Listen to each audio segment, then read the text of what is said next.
सुप्रभात बच्चों, मैं मिश्रा सर आज आप सभी कक्षा 8 के बच्चों को हिंदी व्याकरण दीपिका के पाठ 1 भाषा लिपि और व्याकरण को पढ़ाने जा रहा हूँ। तो सर्वप्रथम हम कॉपी में हेडिंग डालते हैं भाषा। इस हेडिंग के अंतर्गत जो है हम सबसे नीचे देखिए यहाँ लिखा हुआ है, जिस माध्यम के द्वारा भावों और विचारों को प्रकट किया जाता है उसे भाषा कहते हैं।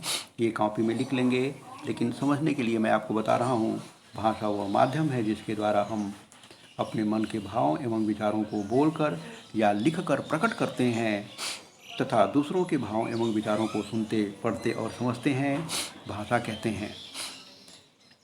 इसके बाद भाषा के भेद में मैंने नीचे यहाँ हेडिंग डालना है कॉपी में और लिखना है, भाषा के 2 भेद होते हैं। मैंने पेंसिल से लिख के दिखाया है। फिर आगे लिखा है मैंने मौखिक भाषा, लिखित भाषा। ये लिखने के पश्चात हम पहला हेडिंग डालेंगे मौखिक भाषा।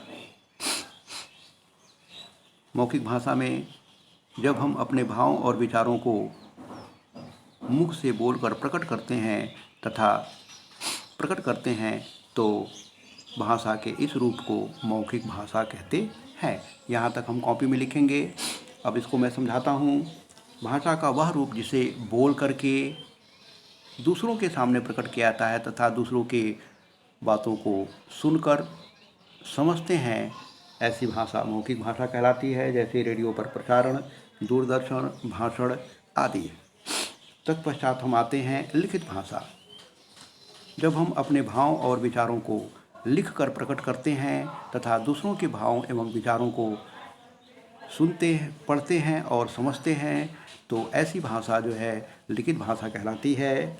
इस भाषा के अंतर्गत जो है समाचार पत्र, पुस्तकें, विज्ञापन, पट इत्यादि सम्मिलित होते हैं। तत्पश्चात हम आते हैं भाषा और बोली में। भाषा हमने पढ़ लिया है। बोली यहाँ पर मैं आपको समझा देता हूँ, इसे लिखने की आवश्यकता नहीं है। किसी भी भाषा का स्थानीय या क्षेत्रीय रूप बोली कहलाता है। फिर से ध्यान से सुने, किसी भाषा का स्थानीय क्षेत्रीय रूप, क्षेत्रीय मौखिक रूप जो है वह बोली कहलाता है। जैसे खड़ी बोली, हरियाणवी, भोजपुरी इत्यादि। तत्पश्चात हम लिपि में आते हैं। ध्वनियों को लिखने के लिए जिन चिन्हों का प्रयोग किया जाता है उसे लिपि कहते हैं। ध्वनियों को लिखने के लिए जिन चिन्हों का प्रयोग किया जाता है उसे लिपि कहते हैं। यहाँ पर नीचे एक टेबल दिया हुआ है, भाषा और लिपि। तमिल भाषा तमिल लिपि, कश्मीरी कश्मीरी, बांग्ला बांग्ला, अंग्रेजी, रोमन, उड़िया उर्दू, फारसी, मलयालम मलयालम। ये टेबल है, इसे आप याद कर लेंगे। इसके बाद जो है मैं आपको बताता हूँ मातृभाषा। मातृभाषा वह भाषा है जिसमें एक बालक अपने माँ तथा परिवार के द्वारा सीखता है।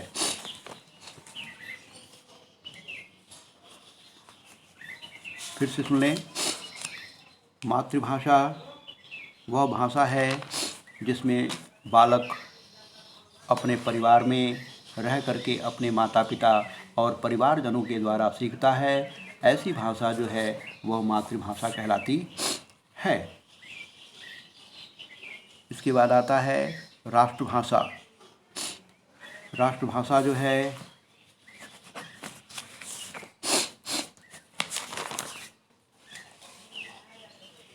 संवैधानिक मान्यता प्राप्त भाषा जो कि पूरे राष्ट्र में अधिकांश प्रदेशों में बहुमत के द्वारा बोली जाती है, वह राष्ट्रभाषा कहलाती है। फिर से एक बार सुन लें, राष्ट्रभाषा क्या है?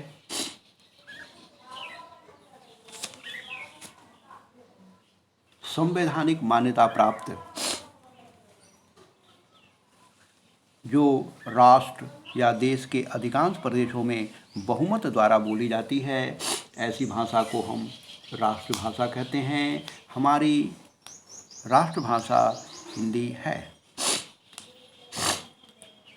राजभाषा आते हैं। राजभाषा में राजभाषा राज प्लस भाषा, अर्थात राजकाज की भाषा, वह भाषा जिसका प्रयोग देश के कार्यालयों में कामकाज के लिए किया जाता है, राजभाषा कहलाती है। 14 सितंबर 1949 को संविधान अनुच्छेद 343 के अनुसार हिंदी को भारत की राजभाषा घोषित किया गया है। नेक्स्ट हेडिंग है आपका संपर्क भाषा है, इसे कॉपी में नहीं लिखना है। संपर्क भाषा बताता हूँ। संपर्क प्लस भाषा अर्थात संपर्क स्थापित करने के लिए जिस भाषा का प्रयोग किया जाता है वह संपर्क भाषा कहलाती है। भारत की संपर्क भाषा हिंदी है। भारत के संपर्क भाषा के रूप में हिंदी का प्रयोग किया जाता है, क्योंकि बहुतायत रूप में हिंदी का भाषा का प्रयोग किया जाता है। तत्पश्चात हम आते हैं व्याकरण। व्याकरण वह विद्या या शास्त्र है जिसके द्वारा भाषा का शुद्ध रूप का ज्ञान होता है, जिसके द्वारा भाषा को शुद्ध रूप में पढ़ना और लिखना हम सीखते हैं। भाषा के अंग में व्याकरण के नियमों का वर्गीकरण विभिन्न आधारों पर किया गया है। इन आधारों पर व्याकरण के 4 अंग होते हैं: वर्ण विचार, शब्द विचार, पद विचार और वाक्य विचार। वर्ण विचार हेडिंग डाल करके उसके अंतर्गत लिखेंगे। व्याकरण के इस अंग के अंतर्गत वर्णों के आकार, उच्चारण, वर्गीकरण, संयोग और शब्द निर्माण का अध्ययन किया जाता है। दूसरा हेडिंग डालेंगे शब्द विचार।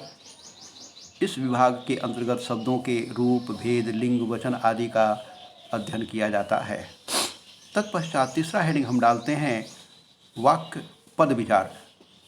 शब्द जब वाक्य में प्रयोग होते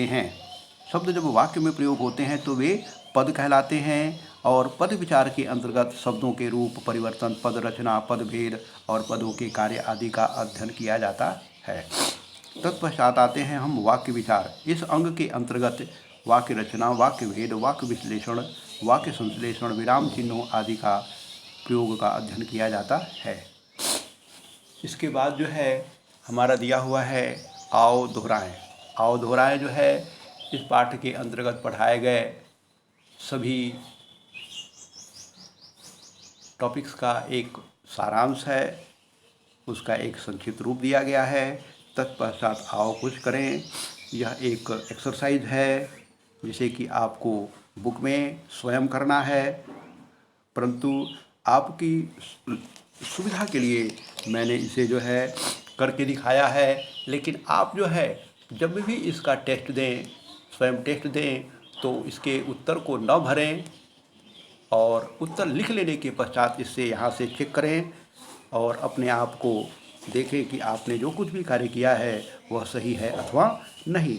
इसमें 5वां जो प्रश्न है उसे कॉपी में नहीं करना है, इसकी चर्चा हम पहले ही कर चुके हैं। तो यहाँ पर मेरा वीडियो समाप्त होता है। Thank you.